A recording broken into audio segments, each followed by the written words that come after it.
In this video, we will be removing the face cover and the presser bar from this late model Singer 99K. Let's get started.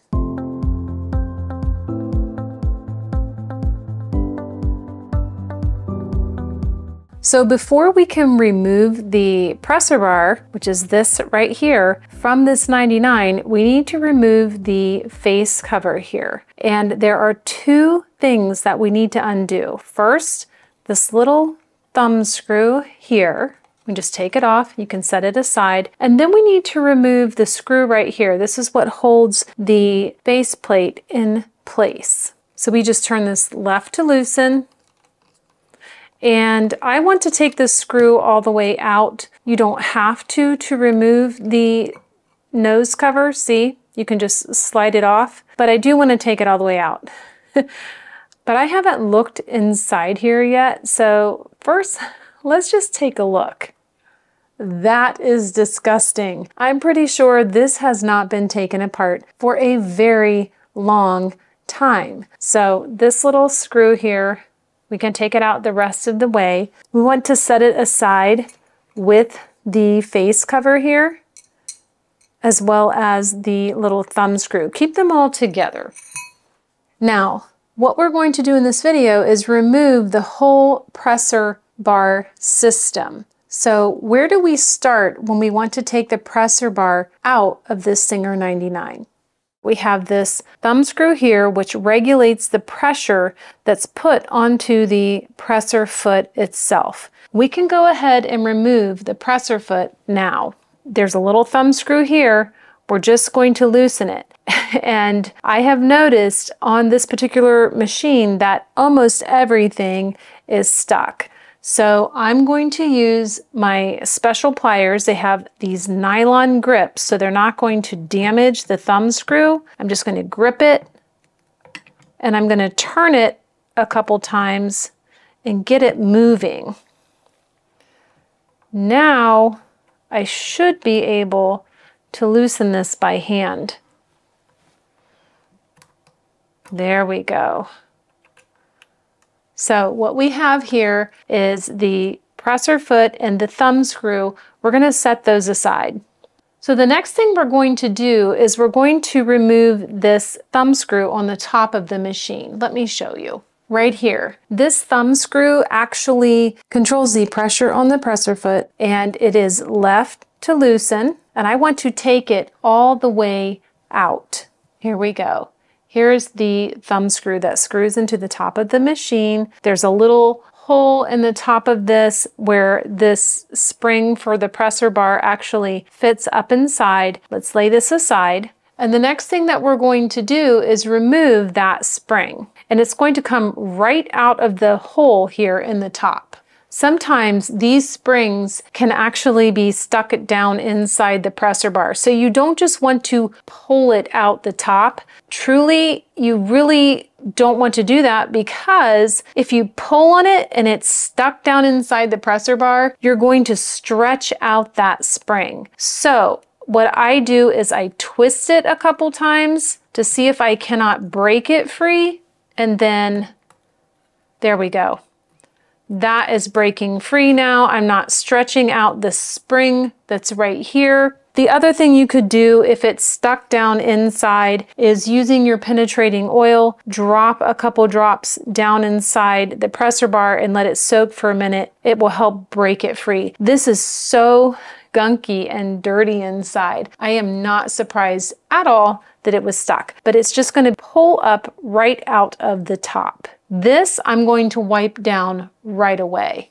So as soon as I pull this out, look at that. Can you see how dirty and gross this is? It is just disgusting. So we're just going to get some of that grime off now. This needs a really good cleaning. There is so much stuff just falling off of it right now. It's disgusting. I'll show you. That all came off of the presser bar spring just now. Nasty. Oh, we'll get that out of the way. So we can set this aside.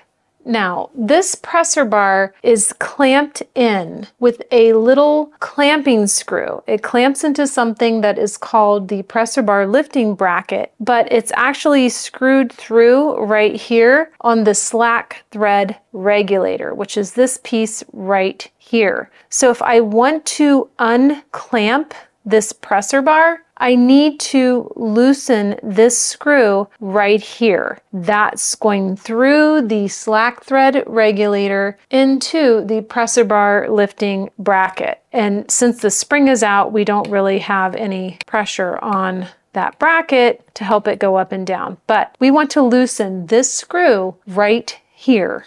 So left to loosen, and I'll remove this screw. It is a long screw. So now that we've undone this screw, we've unscrewed it, this presser bar isn't clamped into the machine tightly anymore. Let me show you what I want to do next. I want to grab the presser bar down here at the bottom. I just want to give it a little twist. I just want to see how frozen it is in there. Now I have a thread cutter on this machine, but I'm not sure if it's broken. Normally these thread cutters have a loop. And before I take this off, the presser bar out, before I take it out, I need to get this thread cutter off because it's in the way. So I'm going to do two things right now. First, I'm going to add some penetrating oil to the presser bar just to help it when it's time to work it up through. There's so much gunk on here. Then I want to remove this thread cutter. And you really need to be careful when you do this because they are very sharp. I'm going to grab it with a paper towel and I'm just going to try to get it to start to twist on its own. So I'm holding the presser bar still and I'm just trying to move the thread cutter. I want to slide it down and off of the presser bar without cutting myself. See if we can't get it to free up, because until this is off, we're not getting the presser bar out. So there we go. I don't know how well you can see it. Generally, you would find a little loop that comes off of here, and one of the sides would be really sharp. In this case, it looks like it's just snapped off. I can either find a new thread cutter or I can just leave it off. Not everyone really appreciates the old thread cutters that they put onto the presser bar. So I'll figure that out, but thread cutter is off. You need to take it off to get the presser bar out. Now this is really gummy, so you may have a hard time with yours or you may not. But what I want to do is before I start pushing this presser bar up, which is going to come up through this presser bar lifting bracket, all the way through there and out through the top, I'm going to just wipe it down a little bit. Any gunk that I can get off now is going to help it fit better through that bushing. So I'm actually putting a little bit of my penetrating oil on a rag or a paper towel, and I'm kind of cleaning off some of that gunk right now. And I love this penetrating oil because it really does a great job doing just what it's supposed to do. So now it is still feeling pretty sticky. So what I'm going to do again is use my nylon tipped pliers, and I'm going to grab the presser bar and I'm just going to twist and push up as I twist. And we'll see how far we can get it out of the machine doing this. And it is gradually moving. I could tell when I opened this up, this was going to be a little bit of a nightmare. So I just need to keep working this up and out. And if I didn't have these pliers, I would be up a creek. I am making progress here. Just don't pinch yourself, you know? I actually did that one time. I was gripping these on a presser bar and somehow one of my fingertips, I think it was this one, was close to where this closes, where it comes together, and I had gloves on and I pinched the end of my finger.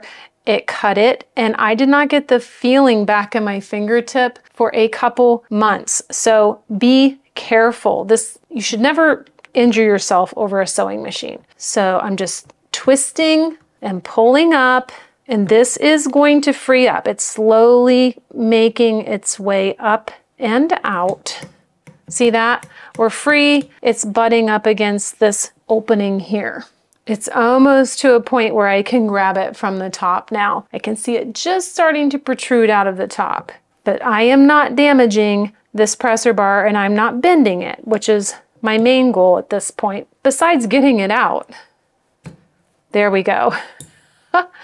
We did it. So now all the way out, and here we have our nice, filthy presser bar. We have removed it from the machine. So we're not done yet. There's one other part I want to pull out real quick. That's this little presser bar lifting bracket. The slack thread regulator is going to come out too when we do this because it's only screwed into this bracket. But here we go.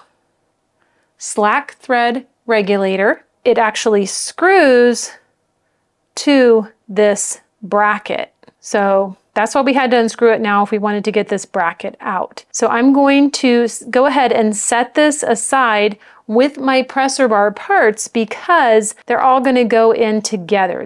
When I put my presser bar in and I put this bracket in, the next thing I'll do is put this slack thread regulator back on. So we can go ahead and put them all together. So that's it. We have removed the presser bar from this Singer 99. So what do we have? We have the presser bar, this regulating thumb screw, which controls the pressure put on the presser bar spring, our broken little thread cutter. We took off the slack thread regulator, and we also have the presser bar lifting bracket, which this little screw is what screws the slack thread regulator to the presser bar lifting bracket, which in turn clamps the presser bar down into position. And we have our presser foot and the little thumb nut for the presser foot. You can put all of these together. In the next video, we will be removing the needle bar from the machine and possibly the thread take up. We'll see how far we get, but definitely you can expect to remove the needle bar. Thank you so much for watching. Let me know if your machine is as dirty as this one. I'd be curious. I will put a link below to these pliers for you. They are super handy and they will stop you from doing any major damage to some of the parts on your machine. So I will link these below. Again, thank you for watching. I will see you guys again really soon. Bye.